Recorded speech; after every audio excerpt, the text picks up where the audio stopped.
Welcome to the Ben Peyton Podcast, where each week Pastor Ben Peyton shares thoughtful, faith-filled messages from the pulpit of First Christian Church in Roanoke, Virginia. Located at 344 Church Avenue Southwest, Roanoke's First Christian welcomes all to join their Sunday service at 10:30 a.m. Now, let's hear today's message from Pastor Ben. You have to understand that my purpose here is not to teach you the book of Revelation, but to teach you to learn how to interpret it, and then you can find the information for yourself. I think the most important thing is when you can discover truth, then you really enjoy and celebrate and feel, proud that you were able to do this on your own.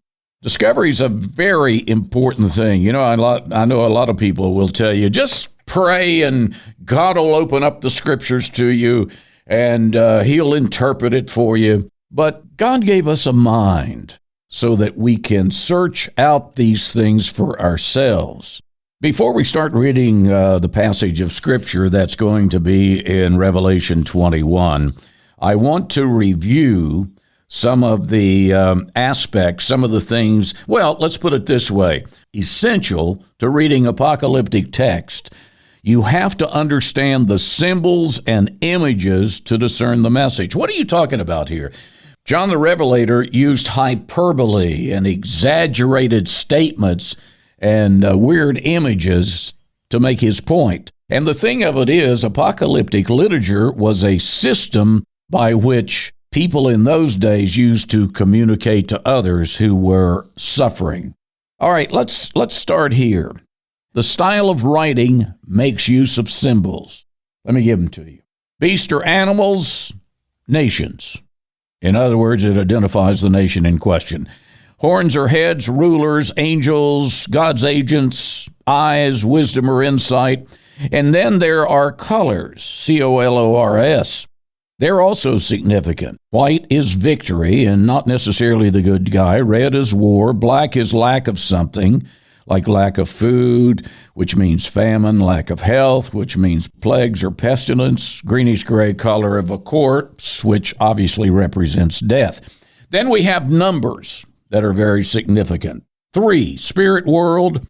4, created order. 7, maturation or completion in the sense of inclusion. 7 churches, for example, in Asia equals all the churches. 10, inclusiveness. 12, the people of God. 3.5 refers to the length of time. This is not literal.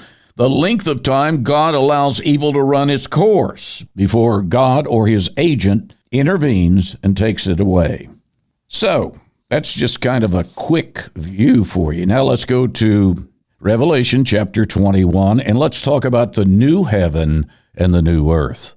Verse 1, Then I saw a new heaven and a new earth, for the first heaven and the first earth had passed away, and the sea was no more. The English text reads that the writer saw a new heaven and a new earth. However, the text in the Greek has a nuance of transformed heaven and earth. Therefore, history has not ended and started over. A transformation has taken place with removal of the persecution.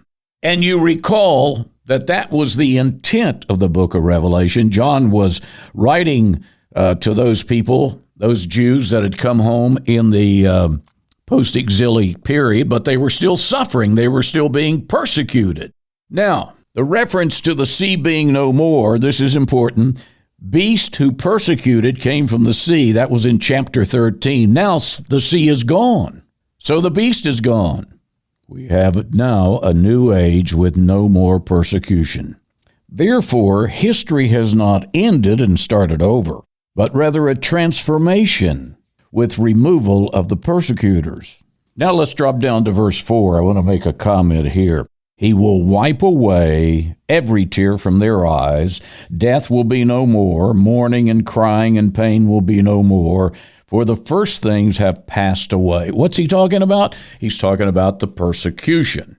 So many people want to read this as the way heaven's going to be. But you're not going to have tears in heaven. I mean, just think about it logically. And when you're dealing with the book of Revelation, keep in mind He is communicating with people undergoing persecution, and he's telling them, persevere. Persevere. Pretty soon, either God or his representative will intervene, and good times will return again. So with the persecution gone, what do we have? We have a transformation, and it becomes a new heaven and a new earth. Now, I want you to scoot down to verse 12. This has to do with the vision John had for the New Jerusalem. It has a great high wall with 12 gates, and at the gates, 12 angels, God's representatives, and on the gates are inscribed the names of the 12 tribes of the Israelites. The city is built around the number 12. That is an apocalyptic number for the people of God. On the east, 3 gates. This is verse 13. On the north, 3 gates. On the south, 3 gates. And on the west, 3 gates. And the wall of the city has 12 foundations. And on them are the 12 names of the 12 apostles of the Lamb. And verse 15, the angel who talked to me had a measuring rod to measure the city and its gates' walls.